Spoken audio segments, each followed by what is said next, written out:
Okay, so in this video I'm gonna show you how to do a queenless split, and this is if you want to split your hive, but if you don't have an extra queen.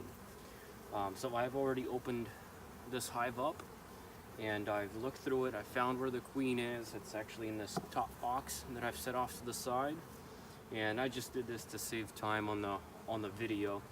So what we're gonna look for here. Now there's many ways to do a split, and there's actually different ways to do a queenless split, but the way I do it is I find 5 frames that have either brood or honey in it, and then I will also throw in 5 empty frames into this new hive box that I have right here. Now some people do just a nuke, like a 5 or 6 frame nuke. I don't have those. We keep everything standard, 10 frame hive body. So what we're gonna do is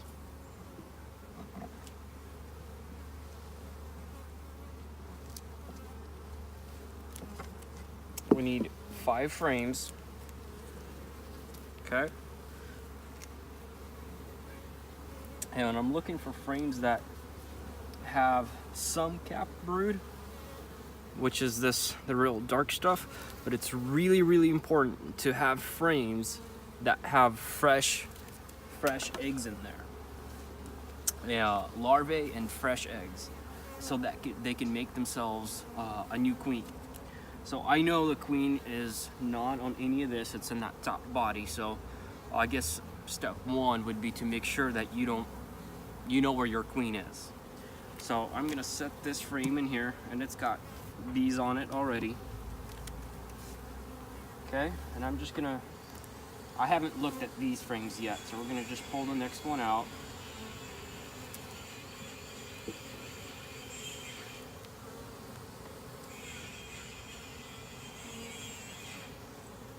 Okay, so this frame, you're not gonna see it on the video, I don't think so, but it has fresh eggs in there. So what we're looking for is it's an egg that's still like standing up. That way I know it's really fresh and it's just been put in there. And a bunch of larvae in here, and the other side, all larvae with some capped brood and a few eggs. So this is perfect. This is perfect for a split. This is exactly what you want to have. So I'm gonna put a second one of these in here. Those bees are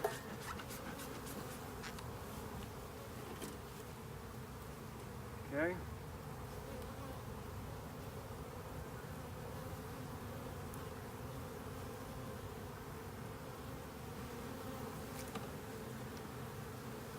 Okay. Our next frame is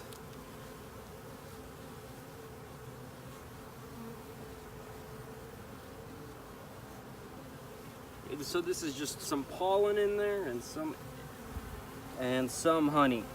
So this is perfect. They'll need that too. You want to have at least 1 or 2 frames that have just pollen and honey, so that it's, you know, extra food for them.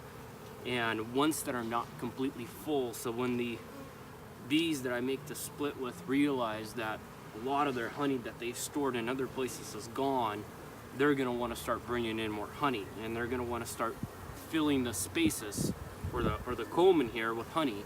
And if they do that, then the queen doesn't have room where to lay eggs once she's hatched. So you want to give them a frame with a little bit of honey, that they can work on that while the other frames have some eggs and brood in them.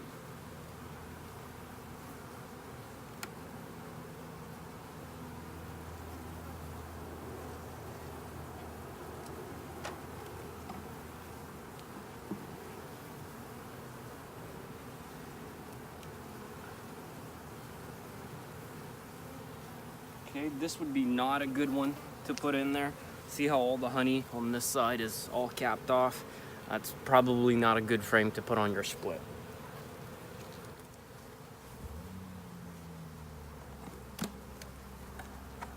So this right here is that top half of this hive. This is where the queen was. Let's see if I can find her again real quick.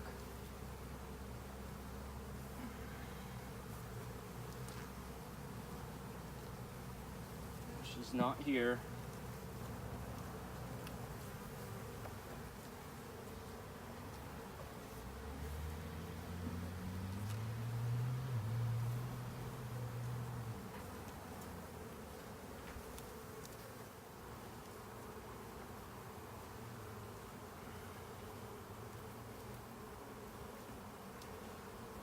Okay, there's my queen.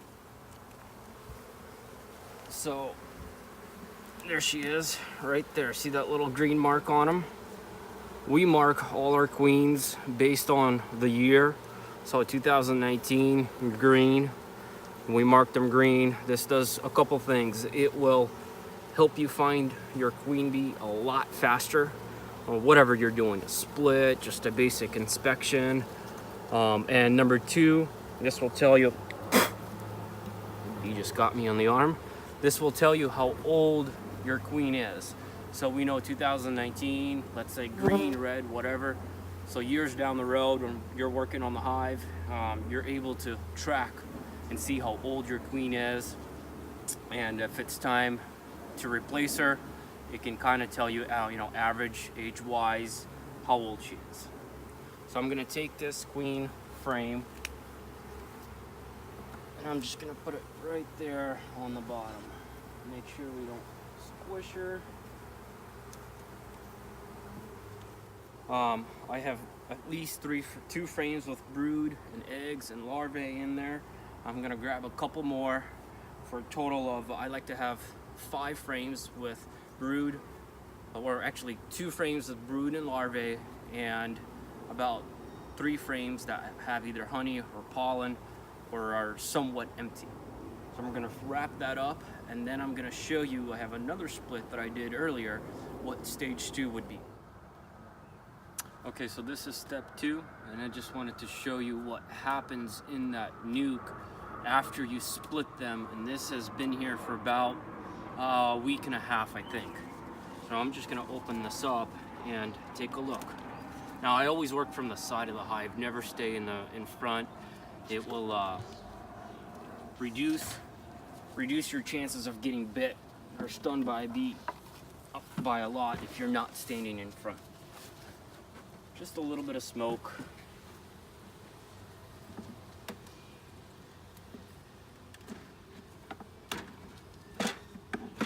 Now I'm going to take 2 empty frames out just so it's easier for me to work in here.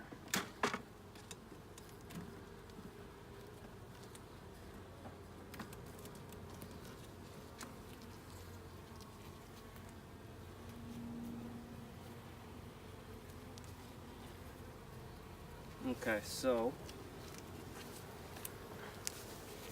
right here you can see that I gave them some fresh eggs. Now they've capped that, and this right here, that's a queen cell. So they have realized that they don't have a queen, and because we gave them fresh eggs, they were able to make themselves a new queen cell right there. Now right here, look at this. Next frame over, and just on one side we have 1, 2, 3, 4, 5, 6, 7, 8, 9, 10, 11. 11 queen cells that I see just right there on one side. Actually, maybe 12. I mean, that's amazing right there. That's awesome. So what will happen to these queen cells is once the queen hatches, the strongest queen that hatches first, she will go around first thing and make sure to kill all these other queen cells. There can only be 1 queen in a hive. Other side, a lot of capped brood, but no queen cells, which is fine because this is great. We have, I mean, a total of, with that one now, 13 queen cells.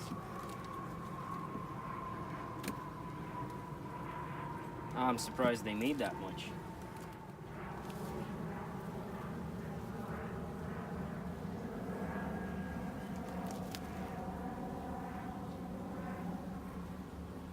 Okay, and we got 1 more queen cell on this one.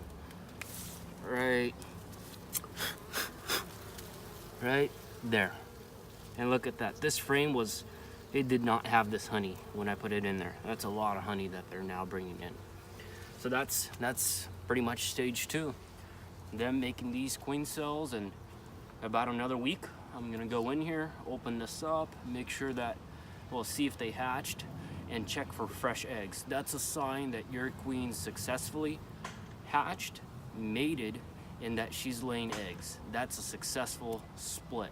So in about a week, I open this up and I look for fresh eggs. And that will let me know it's a good hive, it's good to go, and I can either keep it or sell it, whatever I choose. That's it. All right, so that split that I did in my backyard, it's now here at the bee yard. Take your split at least 2 miles away. This one's about 3 to 4 miles away from my house, so not too far. But you want to bring them away from the original hive so that the old bees in that hive don't want to return. So that's why we move these to a further field, so that when the bees, when I open up these paper towels that I plug the entrances with, and the old bees come out, they're going to recognize a new location, and their old hive is not going to be close by, and they're going to have no choice but to go back to this split that I've made and be forced to stay in there and help out this new family that's about to start. And that's pretty much it. Check on it about once a week. Check for those queen cells, check for when they hatch, and check for when that queen starts laying eggs, and you've got yourself a new hive. It's pretty easy.